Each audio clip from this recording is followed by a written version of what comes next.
We'll do it live. Okay. Well, no. We'll do it live. Fuck it. So Andrew Phillips asks, what was your favorite snow trip? I took a trip to Chile. Being a kid, I remember winter time was like the end of the season. It's like, oh my God, I'm not going to be able to snowboard for 5-6 months. I wanted to go to summer camp, but I couldn't afford it. And then when I became a pro, I was lucky enough to go early in my career to Chile. Mm-hmm. And my crew was this dude, Todd Schlosser, who was one of my heroes. Yeah. Victoria Jalouse, who, if you know who she is, she was like every boy's wet dream. And a couple other people. We don't need to mention anybody else. This dude, Tom Gillis, this other dude. But yeah, that was just magic. We got it really good. And then just traveling around, just going on road trips, any road trip has been my favorite trip ever. But this was just epic because it was like a couple of my heroes. And we went for like 3 weeks too. So do you remember where you went in Chile? Yeah, Termas de Chillán. But we went to like 5 different spots, Pucón, Termas. But Termas was the best. Okay. For sure. Awesome. Good question, Andrew Phillips. We got Alex Booth, 180 switch nose press or switch backside nose? Well, I can't really do either one good, so that's kind of how I want to answer it. It depends on who's doing it and on what and how. Like I'd probably rather watch, X person more than X person do, any trick. There's just, if you do it with style and you ollie onto the rail and you do it like looking good, that it doesn't matter what the trick is. I'd rather see style than tech. Okay. So. Or textile. Textile, even better.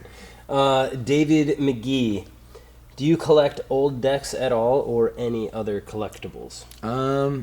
My mom and dad have all my pro models that I had, but the only pro model I collected that I have personally is my first board, actually, my Elite 140, but it was is Scotty Whitlake's first M3 board. And it's when he did that double rail slide down into the lake, so I have that actual board and I'm pretty proud of that. But eventually I want to donate that to one of the better collectors if anybody ever does the museum thing. Yep. Because I think that was a pretty cool thing in snowboarding. Yeah. And I'm not really a collector. Yeah. So all right.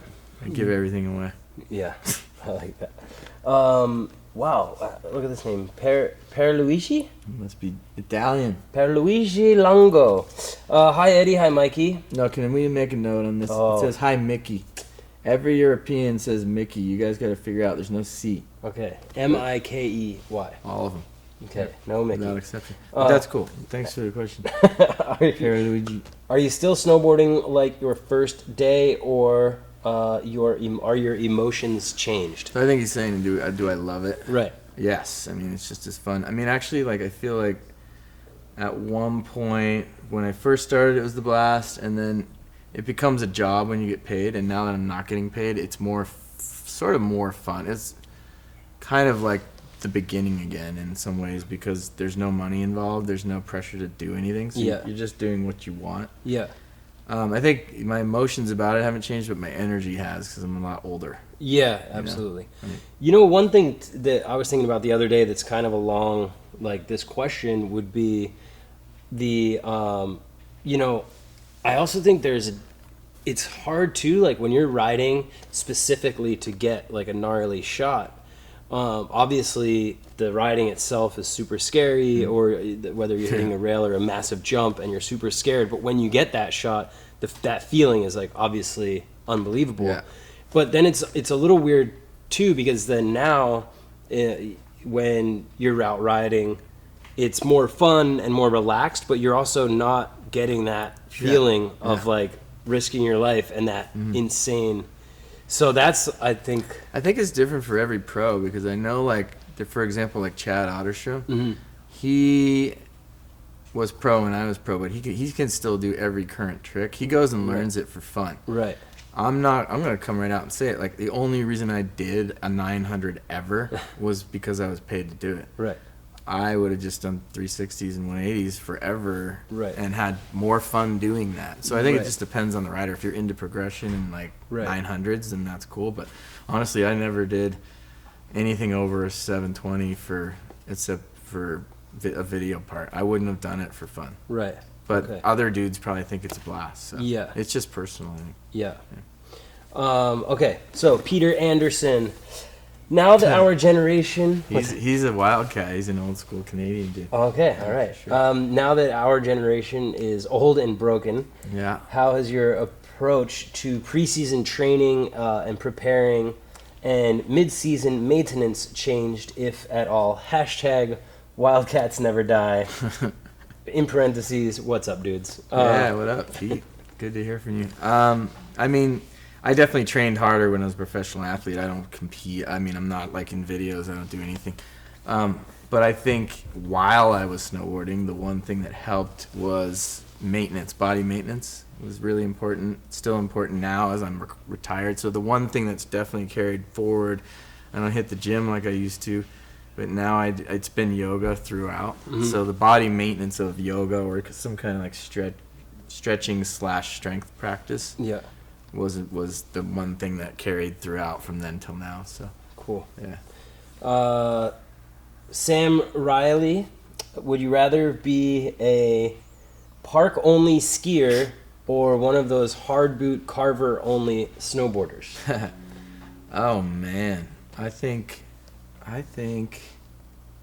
would do the snowboarder for sure. Yeah. I mean, because you just rip down the mountain, you get your face right next to the snow. Yeah. And not wear a long t-shirt. Yep. I fully agree with that. So, I mean, we're kind of wrapping up, but before we end, one question that I had for you was like about filming and everything. Yeah. And explain what your role was in Videograss, Sure. Kids Know, Love Hate, all those projects. Sure. And yeah, when we started Holden, my friend Whitey retired from making videos. Mm-hmm. So I knew I wanted to make a video because I wasn't liking any of the other companies. I mean, I had respect for Robot Food and all those, but they were doing their thing, and we thought the model was kind of getting to be like, okay, here's the snowboard movie, and we want to do something different. So I brought in my friends that made skate videos. We made Love Hate. We made Burning Bridges. Technically, they were Holden movies, but we brought in a lot of writers from outside, like Travis Parker, Mark Frank, yep. Daryl Mathis's first part, John Cooley's first part, Justin Hevel, like a bunch of rad people came up.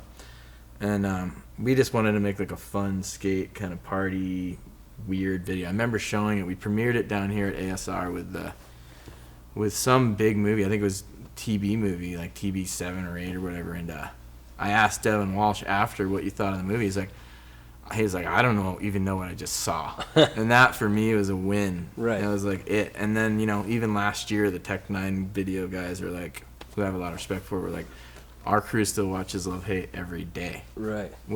That's dope. So we started those.